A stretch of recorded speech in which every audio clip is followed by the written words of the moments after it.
მაგრამ მე პირველ რიგში ვკითხულობ რომ უსამართლოდ დაბლოკილი ბიჭების საქმეების სისტემი აღდგენა. ანუ უსამართლოდ რომაა დაბლოკილი. მე იმას არ ვიძახი რომ დეიბლოკა და ყველა უსამართლოა. იგივე სამართლიანათაც ვიღაცები შეიძლება დაბლოკილოს. მე ვიძახი იმ ხალხზე, ვინც უსამართლოდ დეიბლოკ. ყველა ვარიანტი აგი იქნება ნომერ პირველი.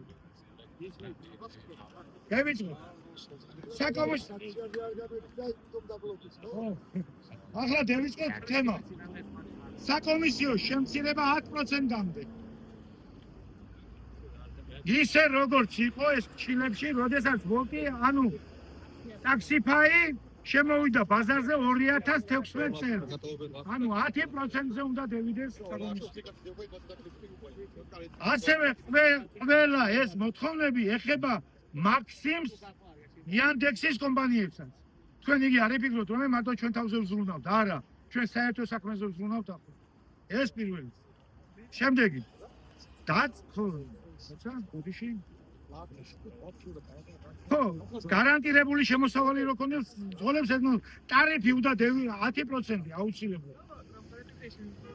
კომპანია მუზეუმის მესამე თანამშრომელთა ჯანმრთელობის დაზღვევა. ბიჭებო, ამის დაკავშირებით გეტყვით. ვინც ძველებია, ვინმეს ქონია შეხება ადრე ტაქსები რომ მუშაობდა საბჭოთა კავშირის დროს. ქონია ვინმე შეხება? არავის. მე გეტყვით ახლა რა ხდებოდა. ტაქსისტი ყველა დღე ვერ გამოდიოდა სამსახურში. და რატო? ყველა მეორე დღეს გამოდიოდა. ყვითელი ავტო ახლა მეიკითხეთ, თქვენ ყვითელი ტაქსები რომ იგებს? გამოდიოდა ყველა მეორე დღეს და რატო? იმდენად შტომა ჭირდება ამას.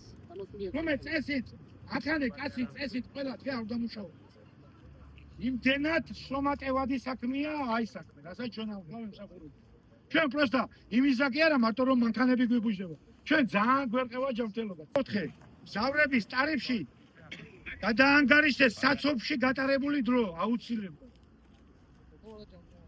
5. დაკონკრეტდეს ჩამოსვლისა და აყვანის ადგილები ისე რომ ძღოლებს პრობლემები არ შეექმნას პატრულთან და გაჩერებებთან.